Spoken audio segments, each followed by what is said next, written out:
I wrote the play out of anger. I wrote English in response to a travel ban that was enacted in 2017.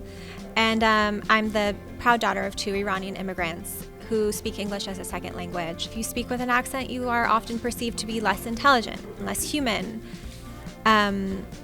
something lesser than yourself. Through its convention, because the entire play is heard in English, that you sort of, I think, forget that they are in another place, and I think you forget that they are different than you. You know, we have this really cool technique that when we're speaking Farsi, we're speaking, naturally in our native English, but when we are speaking English, we struggle, and so you feel that struggle. It challenges stereotypes. This idea of like these people that live in that country that people have a whole lot of thoughts about.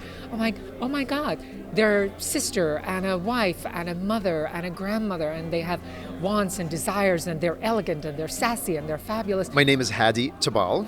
I play Omid, one of the students in the classroom, because the play takes place in a classroom. So I think it embraces the audience by basically giving them a space to see themselves in with humor and with also depth. I'm Marjan Nishat. I'm playing Marjan. I love that she has my name. She is romantic and she is conflicted, and that she feels drawn to this language or more alive when she watches English films. And yet she comes back home and she's invested in these students, and she's invested in giving them a love of something or a possibility of what they can become. I love Gully. She's the optimist and the ever earnest one in the group. I think while the other characters experience a lot of internal battle with the English language, Gully relishes in the challenge and in the opportunity to learn this new language. I play Roya in English, among other roles I have played in the play. What I love about my character is she's sassy, she's classy, she would tell you the truth, and if you get out of line, she'll cut you in half. And it was our very, very first audience, our first preview, the very first scene, where, in a way that I hadn't quite experienced before in my life, an entire room of a couple hundred people were just from the very first scene spellbound and erupted in laughter in places that even we had forgotten were originally funny. Its value off Broadway and what it did to audiences, and what I think what people took from it was so clear. It needed a larger audience.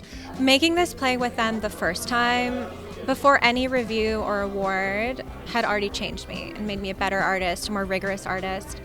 That we get to do it again without the terror of, is this play good? Means like bliss. It's bliss. For me, it's the sophistication of her characterization, her handling of psychology, the sparkling dialogue that feels true to real life. I knew it was a great play the moment I read it, but returning to it 3 years later, this is a great American play in the way that, when you read Chekhov, when you read Shakespeare, there's always more to mine in it.